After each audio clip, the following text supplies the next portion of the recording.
Hello, my name is Daniel Anastasio, and today I'm going to present the Python MTcars regression visualizations and data analysis exercise for TGM 598 Analytics and Machine Learning class.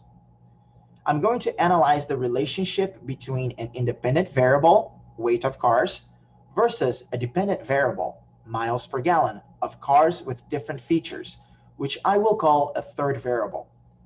As an important note, the variance for this data model is excellent, with only 85% of variance as shown in the OLS regression result.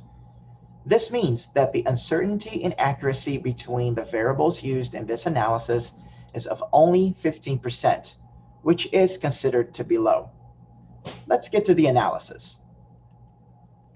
So first, we're going to analyze the weight and miles per gallon of cars based on the number of cylinders a car may have. In this graph and the following graphs, we will have the dependent variable miles per gallon on the y-axis and the independent variable weight on the x-axis. The third variable in this case is the number of cylinders, which provides us with the different clusters or groups in the visualization. Here we see a negative relationship between miles per gallon and weight as expected. The heavier the car is, the fewer miles per gallon is produced by the car in general. A cylinder is the power unit of the engine. More cylinders means more power to the car, while cars with fewer cylinders gets better fuel economy. Here, the cars with 4 cylinders, represented by the lighter color, have a range of 22 to 35 miles per gallon. The cars with 6 cylinders, represented by the medium color, have a range of 18 to 22 miles per gallon. And the cars with 8 cylinders, represented by the darker color, have a range of 10 to 18 miles per gallon. In our second analysis of the relationship between the weight of cars and the miles per gallon it produces, we will now take in consideration the car's different types of transmissions, which in this case would be the automatic and manual types of transmissions. Following the same pattern variables, we continue to see a negative relationship between them, but now we only have 2 clusters or groups scattered throughout the graph. The blue dots represent the automatic cars, and the orange dots represent the manual cars. Here we see that automatic cars in the range of 10 to 25 miles per gallon. The manual cars are lighter and they range from 20 to 35 miles per gallon. Why are manual cars more fuel efficient than automatic cars?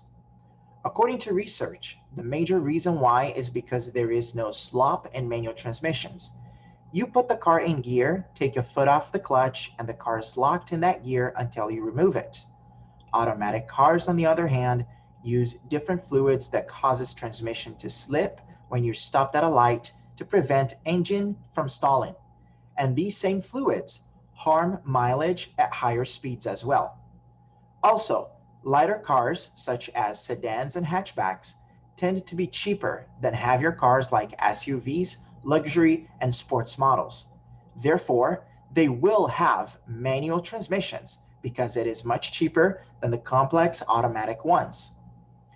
You may have seen in the graph a few automatic cars outliers in the 18 to 25 miles per gallon range. In the past, it was given that manual transmissions would always be better and would always have better MPG than automatic cars. But with the advancement of technology and as automatic cars gets more gears, they can get comparable, if not better, fuel mileage than manual cars.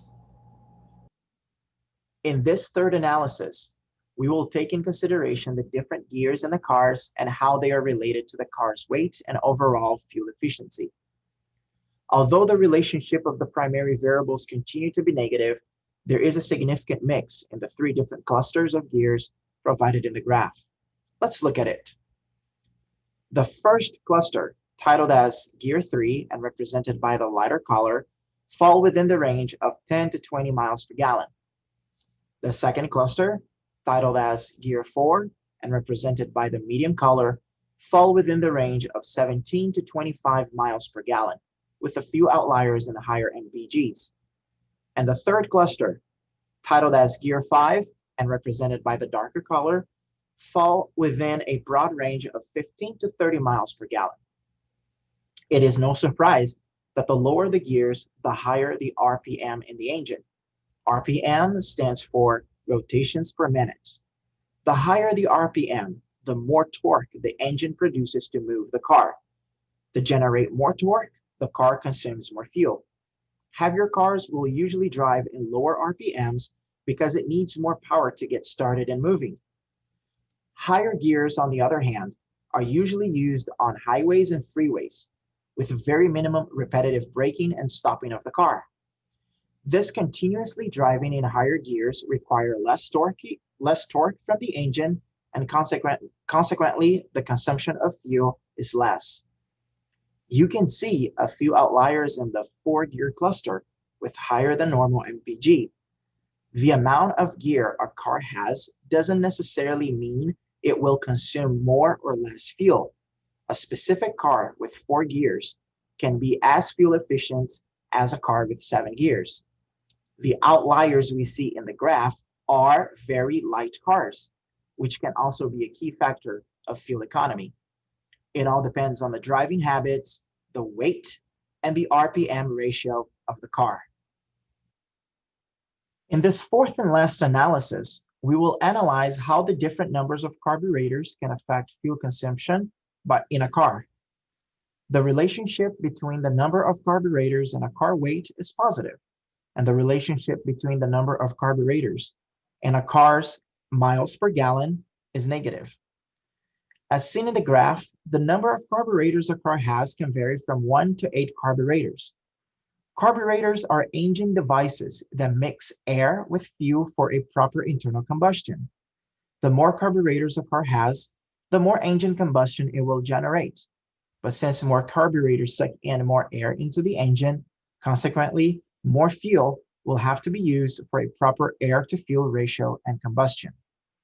Without specifying the weight and the fuel efficiency for each of the 8 clusters of carburetors, we can still realize through the graph that lighter cars such as sedans, hatchbacks, and fuel-efficient cars need less engine combustions or less carburetors for proper performance.